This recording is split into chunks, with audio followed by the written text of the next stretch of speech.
Hello, everyone. I'm going to introduce our first reader, who's Caren Werlinger.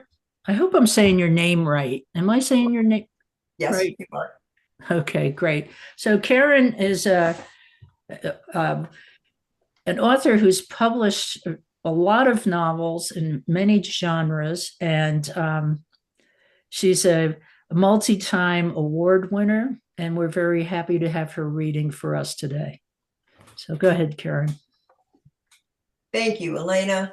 Hi, everybody. Um, I'm going to be reading today from the fourth book in the Little Sister Island series. If you are familiar with this series, then you know the inhabitants of Little Sister. That is an island that I made up set off the coast of Maine. For those of you who haven't read those books, what makes the culture of this island unique is that it is a blend of the indigenous people the first ones who were there on the island, and then the survivors, mostly Irish survivors of a shipwreck off the coast that dates back to about 1760. So the descendants of those two blended cultures are still living on Little Sister Island, and the traditions and rituals in the books are derived from that blended culture. All of the novels in this series feature our main couple, Kathleen and Molly. The other characters that kind of rotate in and out of the books feature in different capacities. At the end of the last book, the third book, Kathleen had just undergone a secret ritual to become the next keeper of the record, which is a very important role on the island. And it's a role that she shares with Rebecca, who is Molly's aunt. We also met in that book Aaron Grant, who is Kathleen's cousin. In this fourth book, which is titled Like Frail Boats on the Sea, Molly is having a hard time adjusting to Kathleen's new role, and Aaron is back on the island with her parents. So that's where we are as this scene opens. Okay. What do you mean you'll see me this evening? Molly stood with her back to Kathleen as she fried some eggs. Just that. I haven't had a day to myself in ages. If I'm not fixing something at someone's house, I'm working on the wind turbines or the generators or restoring a boat. There were a few seconds of silence. Then Kathleen asked, "Are you angry with me about something?" No, but Molly didn't turn around. I mean, it would have been nice to know you'd invited your aunt and her family back to our house last night. She flipped the eggs. Except it isn't my house, is it? It's the Halloran cottage, so it's more theirs than mine. What are you talking about? Kathleen stepped up beside her and placed a hand on her arm. Look at me. Molly reluctantly faced her. Of course this is your house. Kathleen squeezed to emphasize her words. And I should have told you I'd invited them, but I didn't see you all day until we were at the beach, and by then I'd already asked them and I just forgot. Molly shrugged. It's okay. It was probably good for Moira to be back here again. She slid the eggs onto waiting plates and carried them to the table. It did seem to get to her, Kathleen said, lighting the Beltane fire, something she was part of for 17 years. They ate for a few minutes, the silence stretching between them like a live wire. I could go with you, Kathleen suggested tentatively.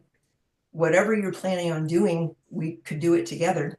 No, Molly caught herself.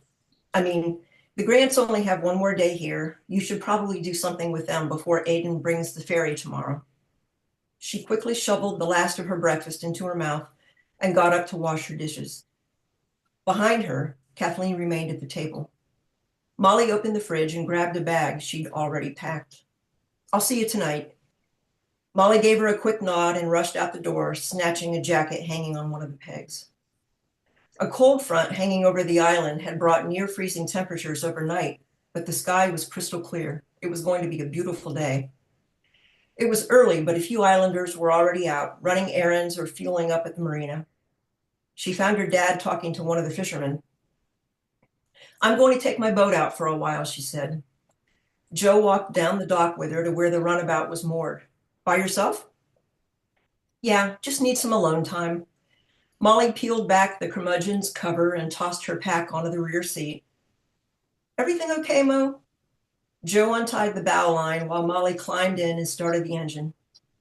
Yeah, she repeated over the rumble, lifting her sunglasses from where they hung from the leash around her neck. She expertly eased the boat away from the dock and gave her dad a wave. See you later. She tugged a baseball cap on and zipped her jacket against the chill as she steered past the harbor buoys. Once clear of the island's inlet, she opened the throttle and let the runabout leap over the water. She whooped and carved a turn, sending a spray of water splashing in the sunlight. With no particular destination in mind, she headed for open water to the north, delighting in the boat's response. She ran to the north until Big Sister came into view, but she wasn't in the mood for more people. Cutting the wheel, she brought the boat around to the east, remembering when she used to daydream about rowing until she came to Nova Scotia. Wonder how long it would take us to get there, she said to the runabout, running a loving hand along the gleaming wood of the dash. She'd poured hours of work, along with sweat and more than a little blood and scraped knuckles, as she'd restored what had looked pretty hopeless when this boat, barely seaworthy enough to be towed to Little Sister, had been gifted to her by Kathleen and the island community. A twinge of guilt at the thought of Kathleen made Molly's stomach lurch. She steered in a generally southeast, then southerly direction, navigating a wide circle around Little Sister. A pod of dolphins popped up along her port side, challenging her to a race. She pushed the throttle a little further, letting the boat glide over the ocean with the dolphins bobbing alongside, riding her bow wave. After a while, the dolphins veered off, leaving Molly alone once again. She pulled back on the throttle and brought the bow around to where she could see the island's silhouette, a small bump on the horizon, the large white wind turbine blades glinting in the sun at a certain point each time they rotated. She cut the engine to let the boat drift and went to the stern. Plopping down on the bench seat, she opened her pack and pulled out an aluminum bottle of water and a ham sandwich. She stretched her legs out on the seat and leaned against the side of the boat as it bobbed on the ocean. Despite the cool air, the sun felt good on her face as she ate. She removed her sunglasses, closed her eyes, and tipped her head back. You should tell her, argued a voice in her head. Tell her what, she mumbled aloud, that I'm jealous of her connection to the island? It sounded even more ridiculous saying it out loud. Only it wasn't just that Kathleen and Rebecca had this mysterious link to Little Sister. It seemed everyone else did but her. Her mom had always had a sixth sense about disturbances on the island.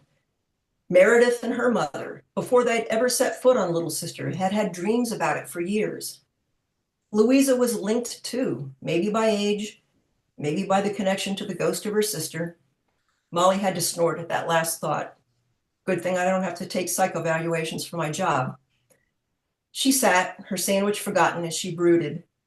Siobhan had her magic, and now even Moira and Aaron apparently had inherited it. She looked at her hands. All I've got is drywall dust and broken down furnaces. Still, not talking to Kathleen wasn't helping anything. She's not an idiot, insisted that more reasonable voice. She knows something's wrong. Molly groaned. All right, tonight we talk. With a shake of her head, she wrapped what remained of her sandwich and stuffed it into her pack. She went to the wheel and turned the ignition. The boat's engine rumbled to life, and Molly brought her about from where she drifted. As she reached for the throttle, her heart stopped. A plume of black smoke snaked into the sky from Little Sister. She jammed the throttle full, and the curmudgeon responded, flying over the water. Kathleen sat in the car, idling as the engine idling as her brain whirled. What have I done? Try as she might, she could not think of anything that would have made Molly angry. She pounded the wheel in frustration. Blossom whined from the back seat. Sorry. She put the car in gear, intending to go to the village, but at the end of the drive, paused again. With the Grants scheduled to leave on tomorrow's ferry, she really wanted to see them one last time, but she flipped the wheel the other way. To her relief, only Jenny's SUV was parked at the Cooper house. Blossom raced her up the back porch steps and gave a little bark at the screen door. Well, good morning. Jenny opened the door and gave him a scratch behind the ears. "And to you," she said when Kathleen followed Blossom into the kitchen, where Benjamin sat in his high chair with a tray of Cheerios to keep him occupied. Before Kathleen could say anything, she heard a baby crying. "Bridget is teething and sick with a cold," Jenny explained. "Poor Brandy has been up and down all night, so I'm keeping this one occupied." She tousled Benjamin's hair. "Can I get you some coffee?" "Sure." Kathleen sat at the table, feeling more and more foolish. "No," she got to her feet. "I'm sorry. I don't need to bug you with all this going on." Jenny put a firm hand on her shoulder and pressed her back to her chair. "Sit down." She poured 2 cups of coffee and joined Kathleen. "What's up?" To her horror, Kathleen's eyes pricked with sudden tears.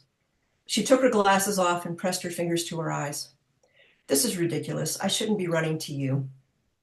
"Problems with Molly?" Kathleen nodded, trying to swallow the lump in her throat. Jenny turned to Benjamin, piling his Cheerios up for him while Kathleen got herself under control. Kathleen sniffed and put her glasses on. "Has she said anything to you? Is she upset with me for some reason?" "No, nothing I know of. What's happening?" "Nothing." Kathleen threw her hands up. "That's the problem. We don't talk. She barely looks at me. I know she's been busy, but I feel as if she's using that as an excuse to avoid being home. I've tried to get her to open up, but she won't." She flung an arm out. "She's spending the day out on her boat. Said she needs some alone time." Her shoulders sagged. "I don't know what's bothering her or how to get her to open up." "I know my daughter can be very stone-faced when something is nagging at her," Jenny said sympathetically, "but she hasn't said anything to me. Come to think of it, I've barely seen her for the last couple of months. Maybe I should have paid more attention. I can try talking to her if you'd like." Kathleen met Jenny's eyes. "Would you? I feel like an idiot asking. I just don't know what else." Whatever Kathleen was going to say was forgotten as Jenny jumped to her feet, looking around wildly. "What is it?" Kathleen asked, startled. Just then, an ear-splitting siren tore through the quiet. Blossom leapt up, barking madly. Jenny yanked the phone off the wall and dialed. "Wilma, who is it?" She listened for a few seconds and slammed the phone down. "Fire. O'Malley's place." "What can we do?" Kathleen's mind raced. "Do we have a fire engine?" "No." Jenny's expression was grim. She stood, clearly torn, as Bridget's cries grew louder and Benjamin began banging on his tray. "You go. Call me when you can. I'll spread the word from here and come when I can get away." Blossom, still frantic, spun circles at the back door, waiting for Kathleen to open it. They both sprinted to the car. Kathleen drove as fast as she dared, joining a queue of other vehicles racing around the ring road to Neil's cottage. The scene when she got there was horrific. The entire roof of the house was engulfed, with more flames shooting from the windows that had burst. The islanders who had arrived first had a hose going, not on the house itself, but trying to douse the surrounding trees and brush.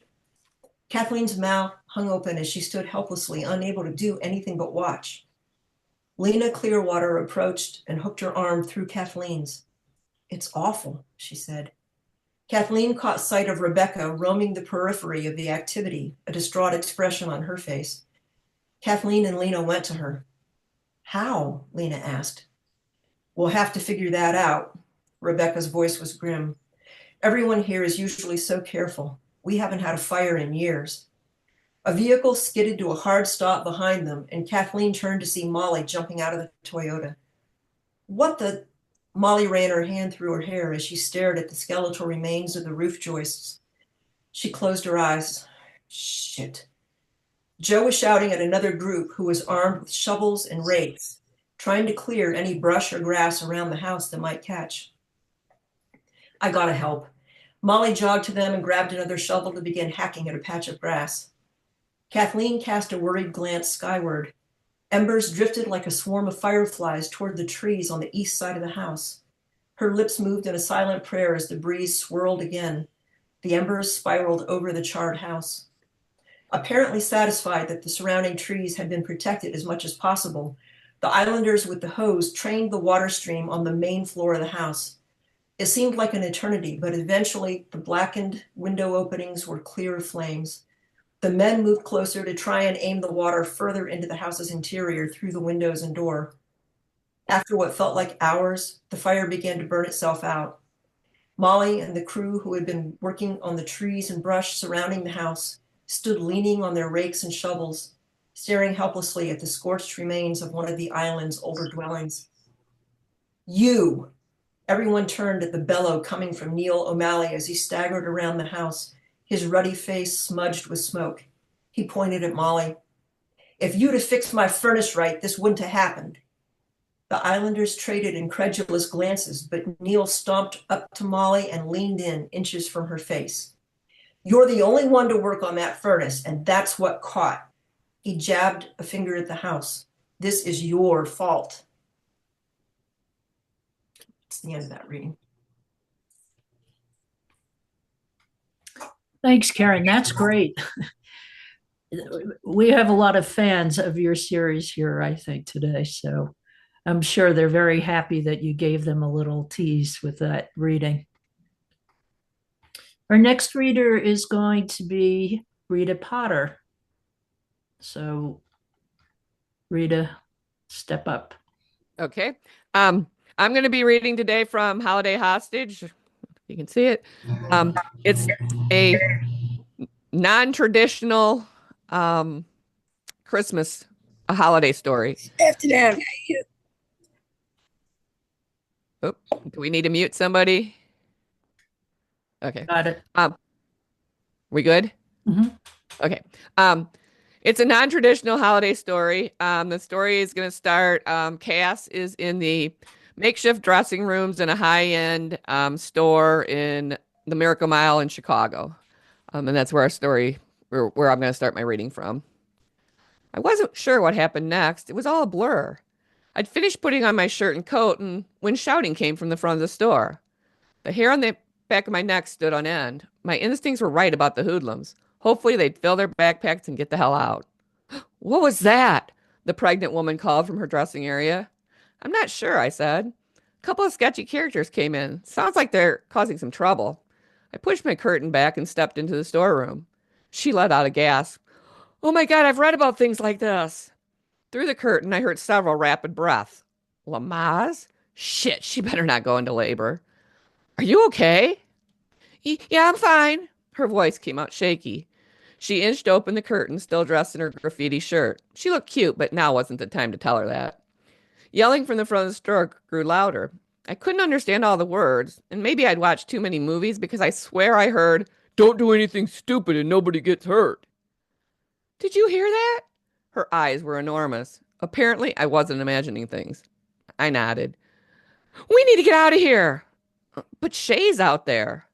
My response surprised me. Although Shay was adorable, it was astonishing I thought of her first in this situation, especially since my mother and Brenda kept reminding me I was self-absorbed. Hey! A deep-throated man yelled. His voice sounded much closer than it had only minutes before. Where's that chick with a flaming shirt? He was talking about me.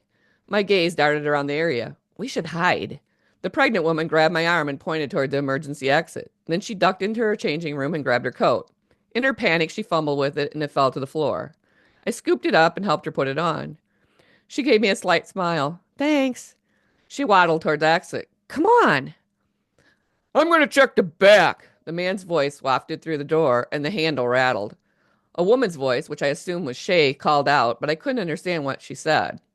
Damn, he was coming this way. I couldn't get this pregnant woman out before he caught up with us. In that instant, I made a decision that would change my life. In a hushed tone, I told her, They know we're here. Go call the police. Her eyes widened. But you need to come with me. I can't. We'll never make it out. Besides, I couldn't leave Shay. Take care, I said before I sprinted around the scattered boxes. Is somebody looking for me? The door handle gave me some resistance, so I pushed harder to open it. What the fuck? The big man said as he stumbled backwards. That's when I noticed the handgun. My pulse quickened. Why did you do that? Well, I thought somebody was calling me. I gave him my best clueless expression, despite the sweat that rolled down my back. It took all my willpower not to stare at the gun in his hand. I was. He shoved me. But you scared the shit out of me.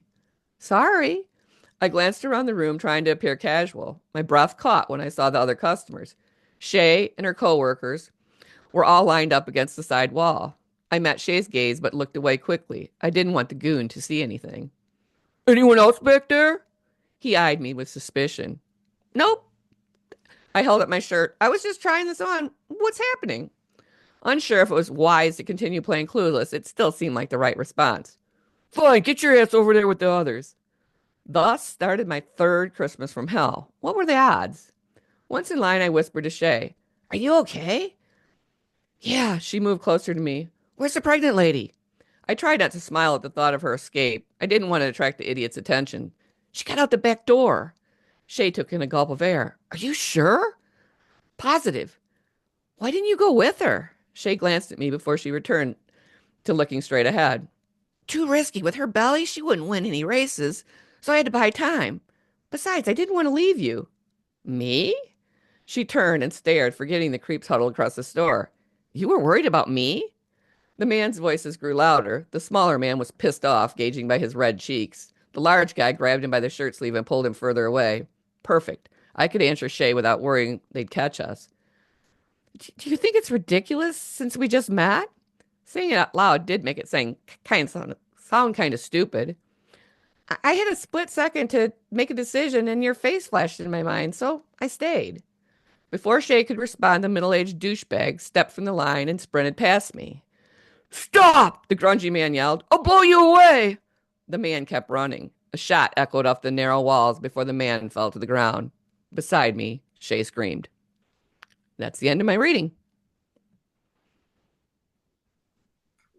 Thank you, Rita. That was great. All right, we're going to hold all the questions until the end. So our next reader is going to be Annette Mori. Hi, everybody. I think I'm on audio. I'm going to read from my Next Generation series, and it's the final spin-off series in what I'm calling the universe of the organization, which is a covert organization with a bunch of kick-ass women. I mean, it's something that is especially important to me right now because I've been just binge watching all strong women series and things like that. So I think right about now is the time for us to be sort of delving ourselves into fantasies and making ourselves feel a little bit better about the world. So that's my take on things right now. So I hope you'll enjoy my reading on this thriller. If I have enough time, I'll do a very short reading for the last book in the series, but this is the one. It's set 20 years from now, where the children of the women in the organization are all grown up and they want to now get into the family business. And one of my favorite characters is Val, who is kind of their primo badass fighting woman who basically has no moral compunction about taking out the trash. And so she has a soft heart underneath for young folks and people who can't take care of themselves, but otherwise she's pretty hardened. So here we go. Val narrowed her eyes as the official approached. She watched his body language for signs that he might accept a bribe. She didn't get a good feeling, coupled with the fact that he seemed to know who Grace was on sight. Sam remained at a respectable distance, but had turned her camera towards the hullabaloo. And Val thought maybe the filming could serve a later purpose. Thankfully, the officer was so focused on Grace, he didn't realize he was being filmed. Ms. Turner, you did not get a permit for filming in Mexico, the man said in heavily accented English. I'm afraid we will need to take you in for violating our laws. Where are your interpreter and film crew? Grace reached into her bag, smiled, and handed the man a paper. I'm sorry, but I believe you've been given misinformation. Here is the documentation needed. And your visas? We aren't planning on staying in Mexico for an extended period, Grace answered. I believe we can film without a visa as long as we only plan on being here for less than 6 months. We cannot be sure of that, so a visa is required. Come with me, please. The man jerked his head at the other 3 officers who approached. They made their way quickly to where Maria, Sam, and Nora stood, watching the scene unfold. While Sam was easily identifiable with her camera, Nora and Maria were not. Each man grabbed one of their arms at the same time the officer speaking to Grace roughly handled her. Plan B it is. It's siesta time, Val directed. A dart landed in the officer closest to Val, and she didn't bother to help him to the ground as he crumpled, almost taking Grace with him. While Pepper offered a steady hand to Grace, Val aimed at the other 3 officers, but Alina must have already hit one of them as she saw him stumble and fall. The other 2 followed shortly after 2 darts hit their mark. Val didn't know and didn't care who had landed their shots. Time to go, girls. Alina, gather up Nora, Sam, and Maria. Joy, call for the extraction team and find us a place to lie low until they arrive. On it, Alina answered, running toward 2 shocked women and 1 smiling girl. Val supposed it wasn't terrible that at least Maria had seen the darts in action before. Sorry, Grace. Pepper will explain everything once we get on our way. Same configuration as on the way here, Val directed. Joy, give Pepper a comlink, okay? And an extra tablet if she wants. Yeah, I'll take a tablet too. Can I have some extra firepower, MV? Pepper answered. How about some beads? Val asked. Pepper grinned in response. Oh yeah, those should do nicely. Be careful with them, honey. They're in a case right now so they don't jostle around too much. The case helps with the magnetism so they don't attach themselves to something we'd rather they avoid.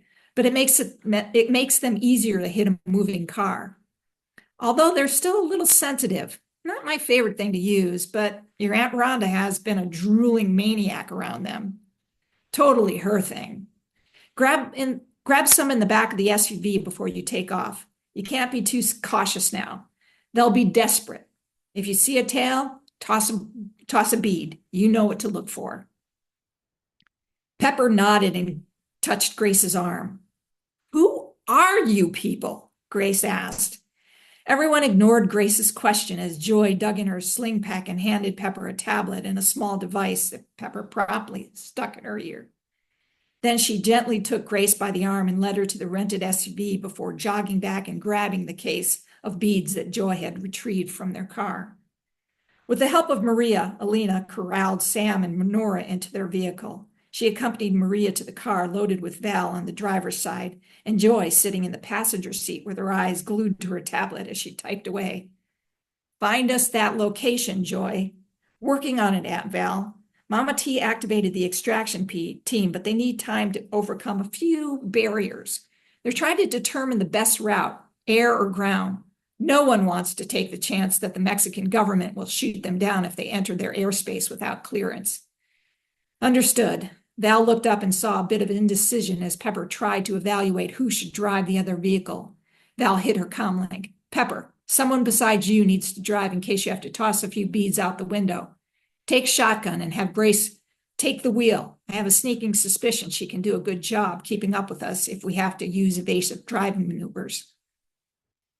When everyone had settled into their respective vehicles, Val spun out and backtracked through the narrow streets to find her way to the open highway. Good thing the SUV had 4-wheel drive capabilities. She only hoped the other car would fare as well.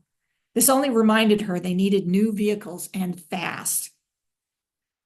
Okay, that's a little bit about most of the women in the next generation in the organization. I'm going to go and do a really short, quick scene in Love Sins, where the organization women are a part of it, but the 2 main characters in this one are actually a FBI agent and a tech genius, and the who works for the women in the organization, but she doesn't know because she works for their solar car company. So Jess and Amanda are the 2 main characters in Love Scenes. Jess pulled the seatbelt across her shoulder and twisted to face Amanda after clicking it in place. So, is Carson going to help with the investigation?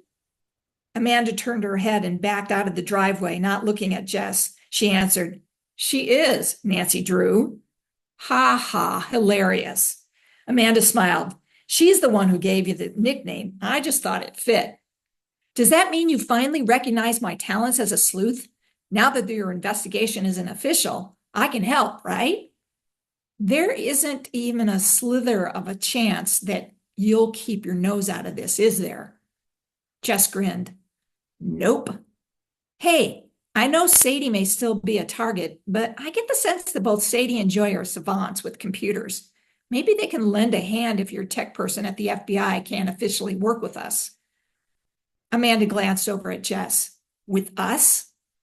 "Yeah, you, me, and Carson, we're a team now, right? Before I started working at Solar Flare, I'd always been kind of a solo player.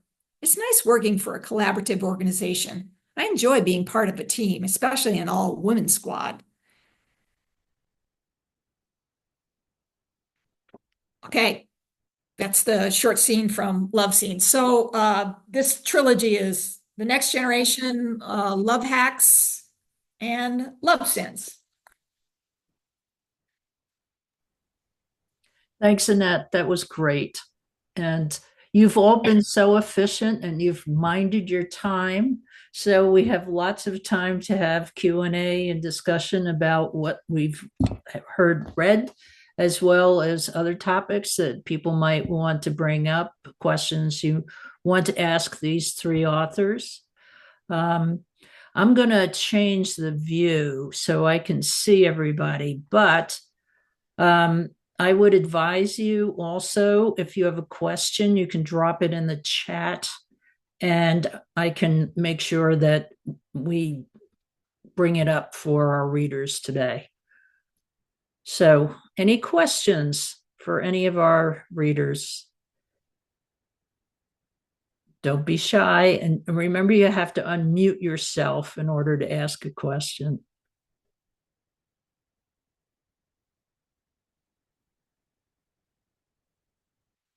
Okay.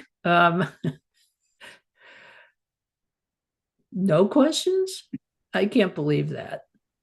Hi, I'm Jane. I don't have any questions, but a few accolades. I have read the sister series and I love them. I think your description of the island and the people have given me so many hours of pleasure, and I thank you for that. And I've read Rita Potter's book, and the same things. The one about the tornado hunter was just fantastic. And I am going to be reading your holiday book. And the new person, and I've not read any of yours, and I am so looking forward to it now. You are going to be my Christmas present to myself. Thank you very much. Thanks, Jane. Okay, so there are a couple of questions in the chat. Gail Teller is asking, Caren, when will this latest book be out?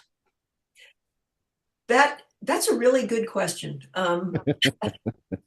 I tell you, this first draft has been almost 2 years now in the writing. It hasn't taken me that long to write a book since before I actually got published. And I think I was just so, probably like a lot of us, kind of spending way too much time watching news and paying attention to other things. It was just hard to focus on the writing. So if there's one good outcome that has come from the election being over, it's that I don't want to watch the news. So I've been spending a lot more time reading. So I'm hoping to have the first draft done now within the next couple of weeks. And then I need to go back through it, and then it will be off to my editor for her input.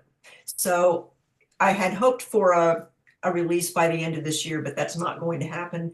So I'm probably February-ish is a more realistic time frame. Thanks, Caren. And Judy Graziano is asking, well, she's just commending all of you. Very well done. So thanks, Judy. I have a question. That's an interesting point you brought up, Caren, the distraction. I myself have not been able to focus on my writing. Rita, have you had any issues with that, or Annette? You're you're muted, Rita. There we go. Couldn't find my mute button there for a second. Um, early on, probably for the first couple of weeks, I did see a definite decline, but now I've found that it's a nice escape. I can go into a different world and I can make it happen however I want it to make it happen and make things a prettier world. So, I've been able to escape into my writing now, but like the first couple of weeks, well, probably the week or two up leading up to election, and then a couple weeks after election, it was very difficult. So I did get behind. Yeah, no, I've had a really hard time. I was really glued to my TV, probably for the whole year before the election. And then after the election, I was just so sad and disappointed. And then I got really angry. So, I mean, I started back up writing just last week, and then I gave up. I was like, I'm not really even sure if I like this book that I'm writing. So it's definitely negatively impacted me. I wrote a bunch of thrillers because I wanted, like Rita said, I wanted to write books that had my vision of what the world would be like, and with these, strong, kick-ass women. But then I stopped and wrote some really nice, soft, fluffy romances, and I was going to get back into fluffy romances. Um, and I went back to my go-to of now I want to write again of butt-kicking women. So I started on this time travel novel, but I just I don't know. I've lost my will to write, I guess, even strong women characters, because it's just like, oh, it's just so disappointing, our world right now. So there you go. Well, I think that impulse to kind of remake the world the way we would like to see it is very strong in writers. It's like waking up from a nightmare and trying to imagine a different alternative ending so you don't fall back into the nightmare. But it's hard, to get past all the things that are surrounding us. I've heard some people being worried about the potential for blocking lesbian literature and other, things that are not in line with the kind of MAGA worldview from being published. I don't know if any of you have any opinions on that or think that's a real possibility. I mean, I don't want to turn this into a political conversation, but it's a kind of worrying thought, that some, for a long time in the 20th century and even into the 21st century, some lesbian literature was banned and considered pornography, and whether or not, and we do see book banning in libraries and schools and whatnot. So be interested to hear your opinions on this. Well, it's interesting because I've had a couple of email strings with my publisher, and our publishing house is operated out of New Zealand. So I honestly think that they're going to be focused on other really heinous things, and pornography books are going to be not top most in their minds. But even so, I think there's going to be then international publishers that might help us, I guess. I don't know. I mean, I know Amazon and US sales are probably our biggest sales, so it's possible that this could impact us, but they'd have to take down an awful lot of books. I can't see that really happening, but who knows? I mean, I didn't really foresee all the terrible things that I think are honestly going to be happening in the next 4 years. So who knows? Well, I noticed that Amazon introduced that new age box that you have to check off if you want to make any changes to an existing book or before you publish a new book. You know, you have to say, is this appropriate for children? If not, what is the audience? I wondered myself whether or not that was some kind of precursor to figuring out, if not how to, not to ban them, but to sort of put them in a category to keep them away from kids or whatever. I'm sure So you censorship, in other words. a kind of censorship. Yeah. But I agree with you, Annette. I think it would be very hard. And since a lot of the southern states are the biggest consumers of pornography, not to say bad things about people who live in southern states, but it's been documented that there's a greater consumption of online pornography in red states than blue states. So I think they'd have a hard time cutting off certain things but who knows? We're in uncharted territory here, I think.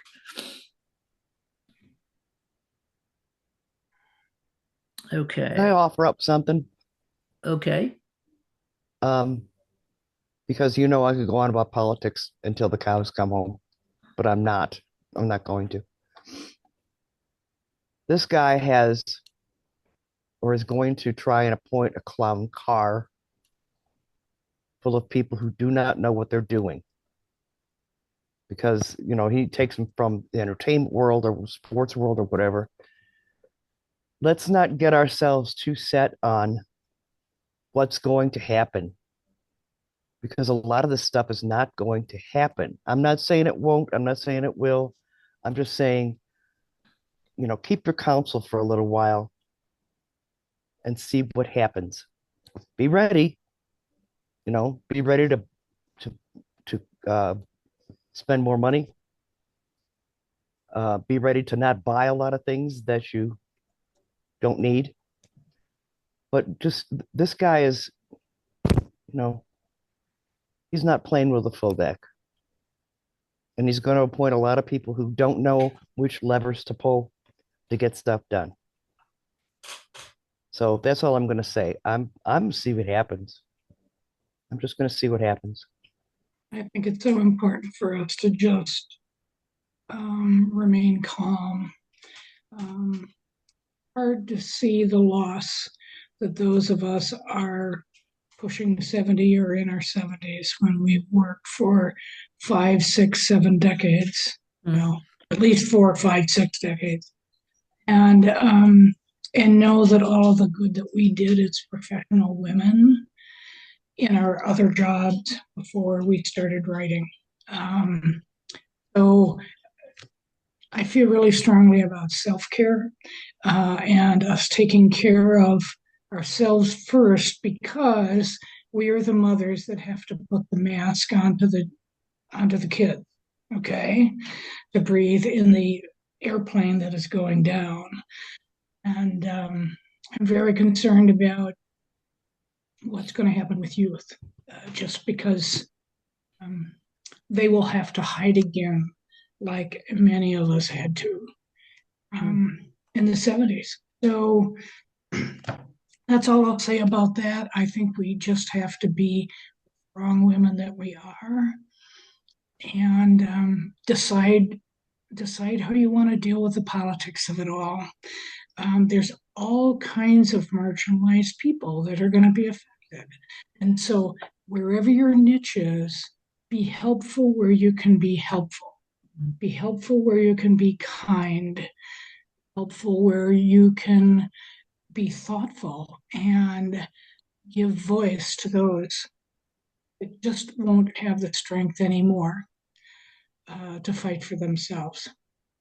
Just saying. It's just my opinion, but I think we have to keep on writing. I've like you or somebody mentioned that I guess it was Annette, that it's hard to write sometimes. But I've had to discipline myself to set the time aside for me and that creative pursuit, just like it's exercise. Because when we give up, then others that look to us as examples might give up too. And we don't want to risk that now. I agree with you, Gail. I think that a lot of this is going to implode. And then we just need to be ready. And I mean, to add it to that, I think we really need to take a look at, because when we went into this election, I mean, I'm an optimist. I was saying we're going to take all the swing states and we're going to send a message, a clear message that this country doesn't agree with this kind of shit. Um, and I had to take a step back because we lost every single swing state. Mm-hmm. And if I'm not a hypocrite, I had to say, what message does that send to us? And we really, I mean, in my view, we have to look at our messaging. I mean, I will confess, my mother, my brother, and both of my mother and father-in-law, all are Trump supporters. And it's hard to understand, but there's some messaging that he got through to a lot of people, and we can't just keep pushing forward and telling people they're wrong and they're bad and they're stupid and they're, because something resonated, and our messaging, we have to figure out why all these people chose to make this decision. I mean, I'm still, like I said, I've got family members, close family members who made the same choices, and what they think they were voting for, we need to bring those people back to us. And we're losing those people somehow, and we have to figure out why we're losing those people, because I still don't want to believe that 75 million Americans are bad people. They've gotten brainwashed, but how do we reprogram them, basically?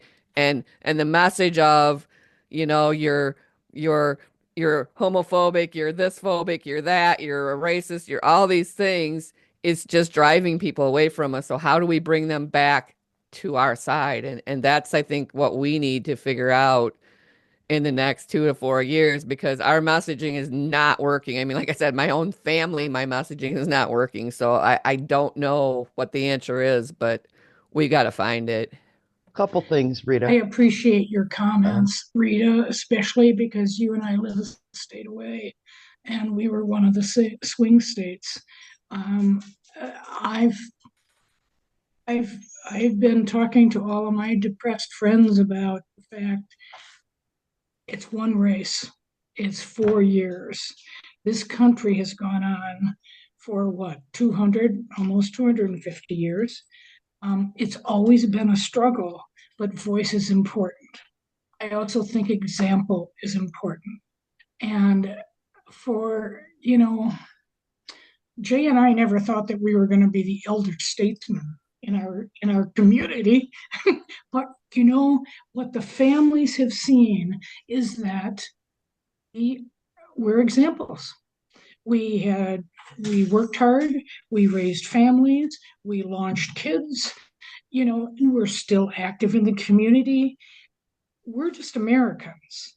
I have the same family situation, Rita, and it's hard. It's very hard to deal with that.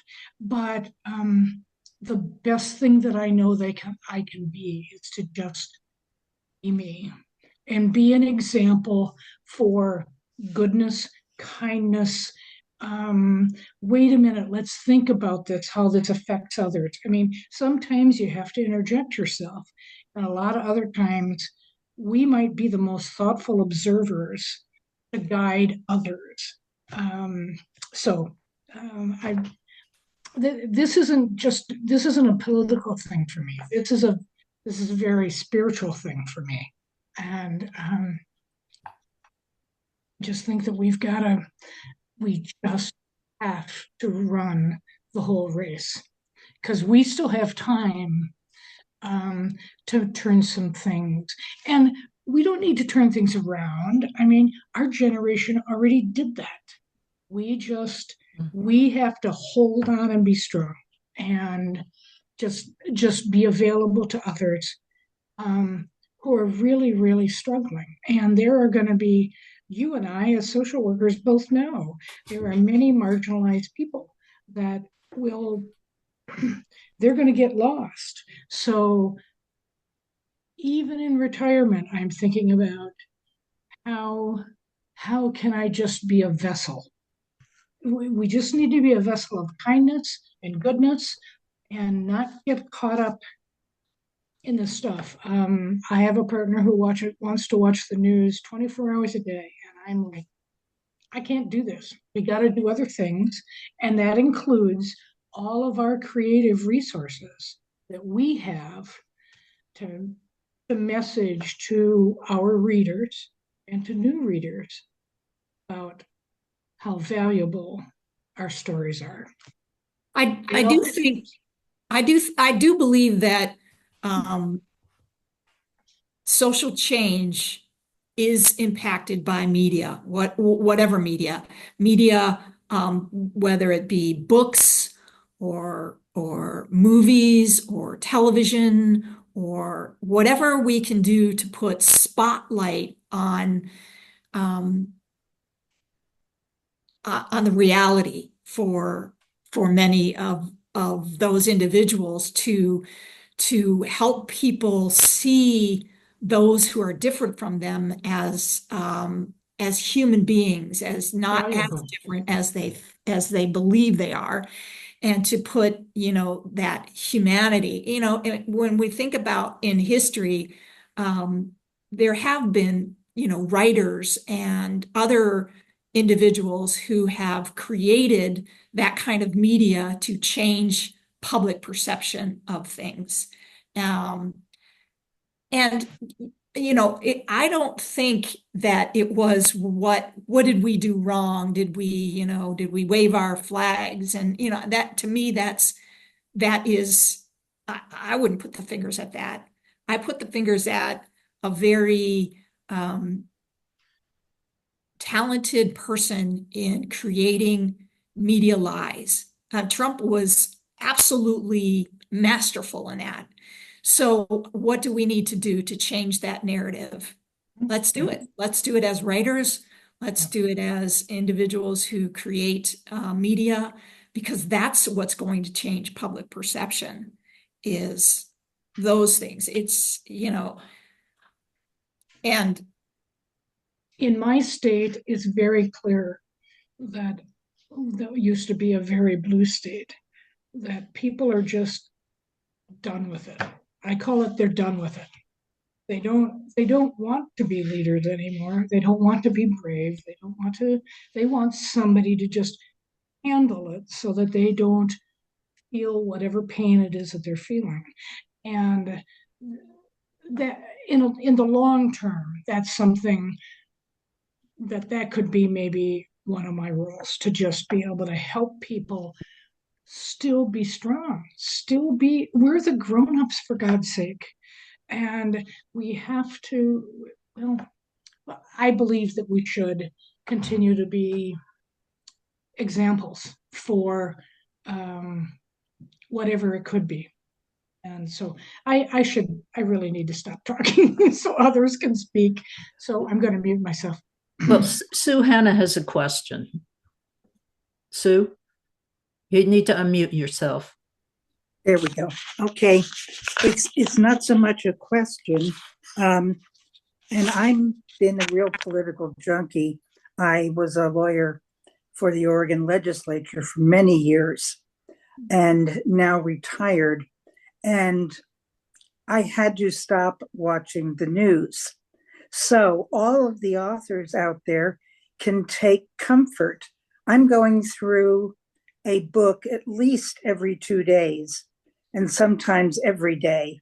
I've been really hitting it hard on Rita's books, and I'm just going to keep reading your books and enjoying them, and they're giving me great comfort. So all the authors maybe can take a bit of comfort from that. That's good. We have one non-political question here. maybe that would be good. But thank you everyone for sharing your views about the election. I know we've needed spaces where we can kind of be with like-minded people in order to sort of decompress and debrief on our own experiences of the election. So thank you all for sharing. So the question is it harder or better or more enjoyable to write a standalone than a series book?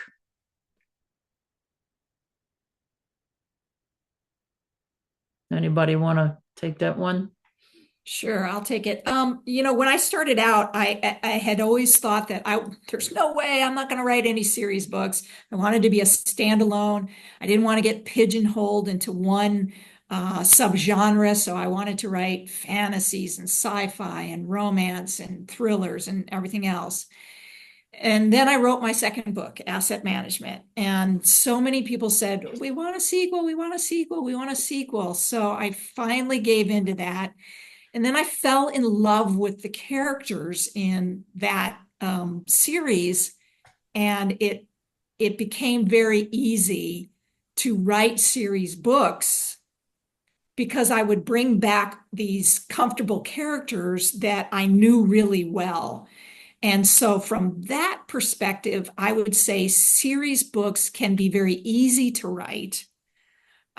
Even if there's a part of me that says, I don't really want to write series books because I want to write something different all the time. But I think they're easier to write because you get to know those characters.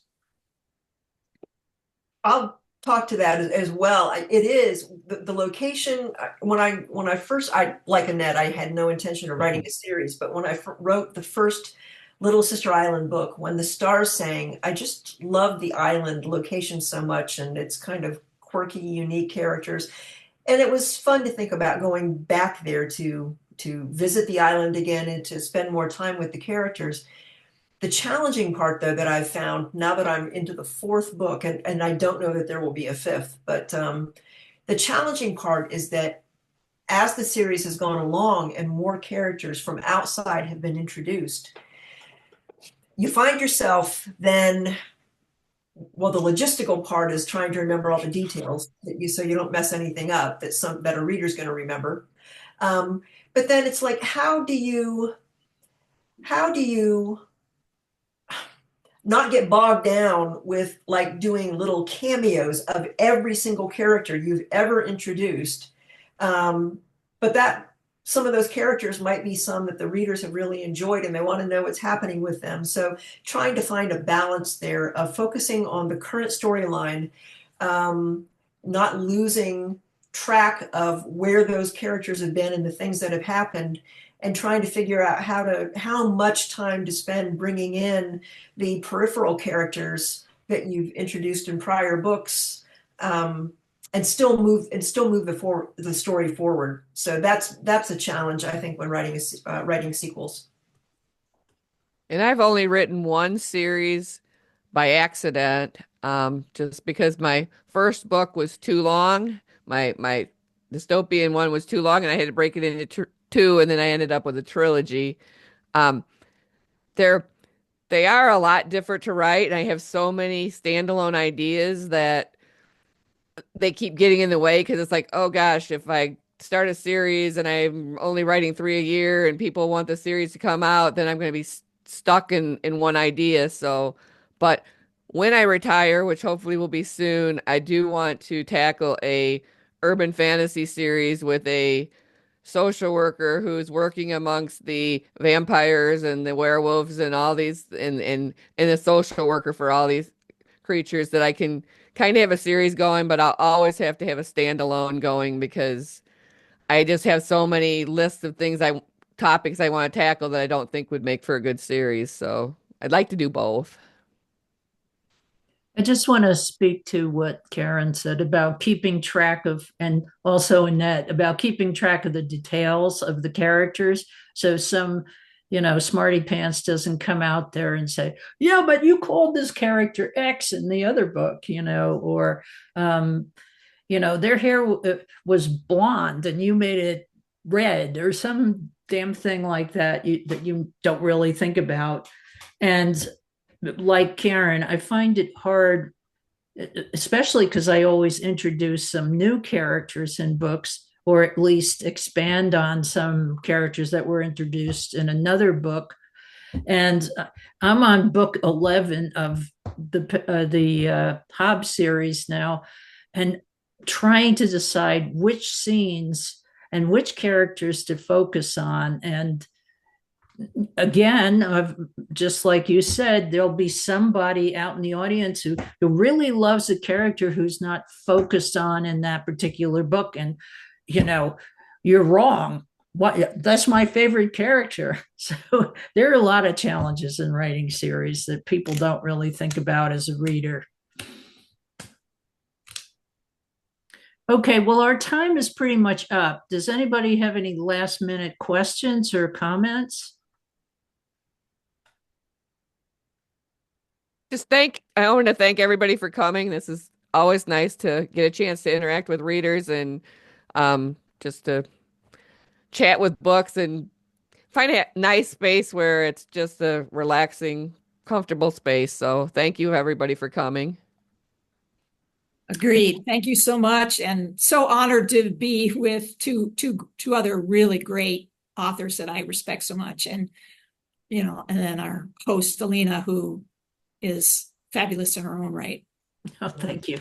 Well, I thank you today, and we had so many of you to spend part of your Saturday, part of your weekend with us. This is wonderful. Thank you so much. Well, thank you, Caren and Rita and Annette. And thank you, everybody, for coming. And we're going to suspend the readings until after the holidays. Rock. I'm sorry? You all rock. You all rock. Thanks. We need to hear that once in a while. But we're going to, bring our reading series up again after the holidays because we had to cancel one and we rescheduled this. Caren and Annette were rescheduled from October 23rd because of my wife's health emergency, but we will be starting up again after the holidays. So stay tuned and thanks again. And we'll see you in the campfire. Take care, everybody. Bye-bye.